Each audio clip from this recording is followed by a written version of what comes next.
आज का पूजा प्रारंभ किया जा रहा है। एक साहूकार के 7 पुत्र और एक पुत्री थी।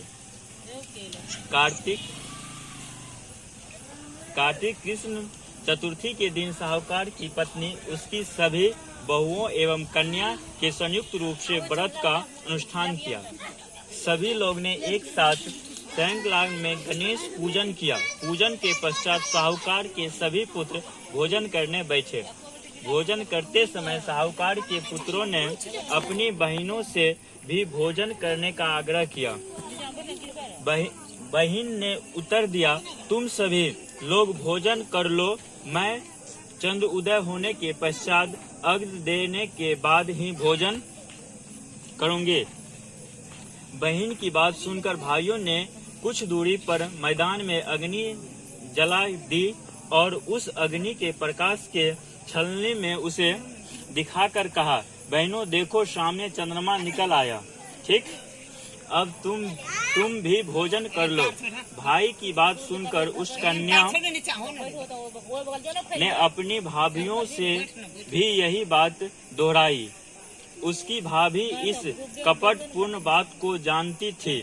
उन्होंने उसे कहा, अभी चांद नहीं निकला, तुम्हारे भाइयों ने अग्नि के प्रकाश द्वारा तुम्हें चंद्रमा के उदित होने का प्रभाव करवाया।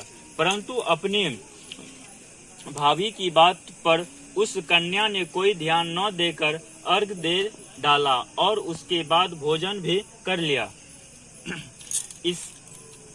उसके इस हृदय से गणपति भगवान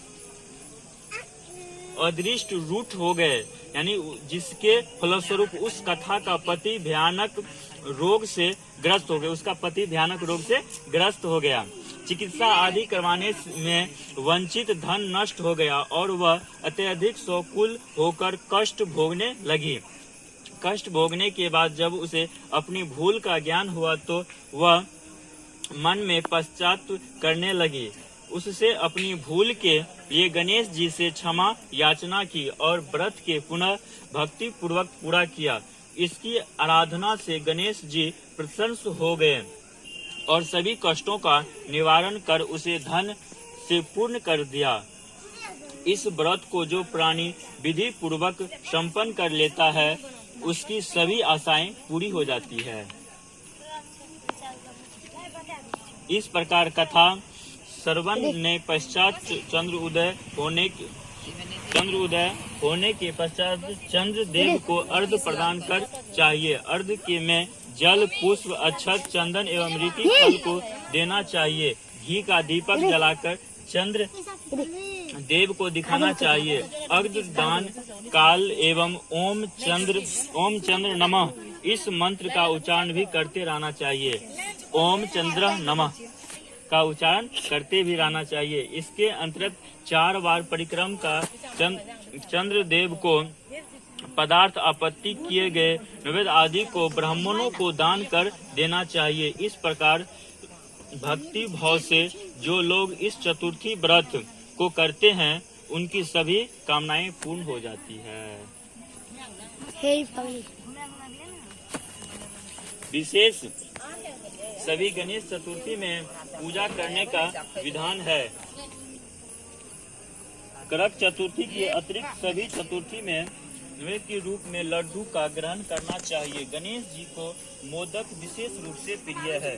माता कृष्ण चतुर्थी के लड्डू के सुपात्र ब्राह्मण को दान विधि कर देना चाहिए। विशेष लड्डू को प्रसाद स्वरूप बंधुओं के साथ स्वयं भक्षण करना चाहिए। ऐसा करने से सबको सुख का मार्ग प्रशस्त हो जाते हैं।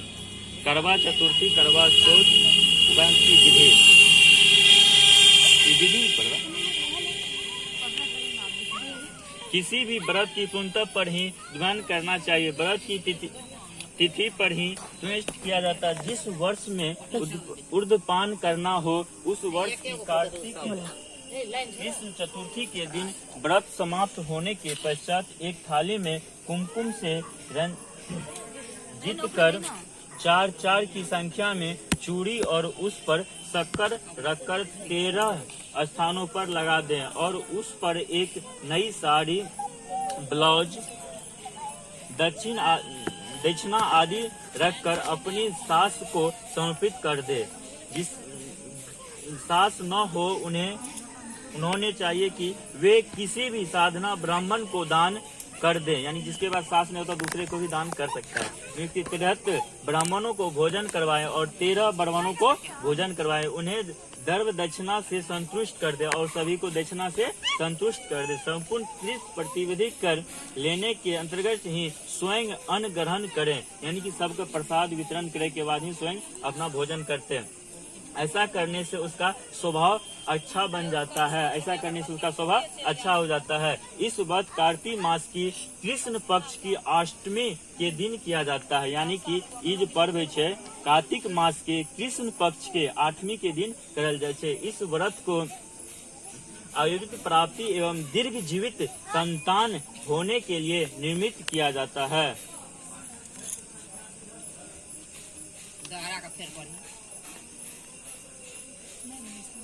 इस व्रत को दिन भर निहार कर स्त्रियों द्वारा किया जाता है। रात्रि में चंद्र उदय होने के बाद दीवार पर बनी हुई अहोई माता के चित्र के सामने किसी भी एक लोटे में जल भरकर रख दें और चांदी द्वारा निर्मित चांदी की बनी आभूषण माद बनाकर रहने वाले एक जंतु की मूर्ति और 2 गुड़िया रखकर उसे मोली यानी नारा में गूंथ लें।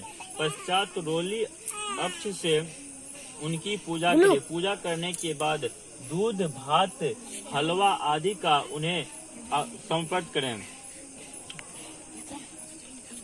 तदंत पहले से रखे जल पूर्ण पात्र से चंद्रमा को अर्घ प्रदान करे। इसके अंतराल हाथ में गेहूं के 7 दाने रखकर ओही माता की कथा सुने, यानी कि 7 को दाना हाथ मिलाकर ओही माता की कथा सुनाई देते हैं। कथा श्रवण करने के बाद नारे में पिरोही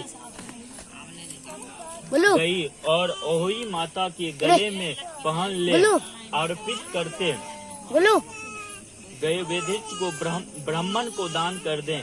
यदि ब्राह्मण न हो तो अपनी सास को ही दे दें। इससे अंतरिक्ष स्वयं भोजन करें। प्रत्येक संतुलित पति के पश्चात एक ओई की मूर्ति बनाकर पूर्व के गुच्छे हुए नारे में बढ़ी गए। प्रत्येक पुत्रों के विवाहोपरांत भी इसी प्रकार की क्रिया दोहराए। जब भी गले से ओई उतारने की आवश्यकता पड़े तो किसी भी शुभ दिन में उतार कर उन्हें गुड़ आदि को वेद देकर जल का आचमन करवाए रख दे। ऐसा करने से संतान की वृद्धि होती है। ओई अष्टमी पूजा के बाद ब्राह्मण को पैसा दान करने से विशेष फल की प्राप्ति होती है। किसी नगर में एक साहूकार रहता था। उसके 7 पुत्र थे। उसके कितने पुत्र थे? 7 पुत्र थे। एक दिन साहूकार की पत्नी खदान में से खोदकर मिट्टी लाने के लिए गई। एक दिन साहूकार की पत्नी खदान से मिट्टी लाने के लिए गई। जो ही उनकी मिट्टी खोदने के लिए कुदाल चलानी पड़ी। कुदाल से खोलना पड़ा। उसमें से रहकर स्याही के बच्चे प्रहार से आहत होकर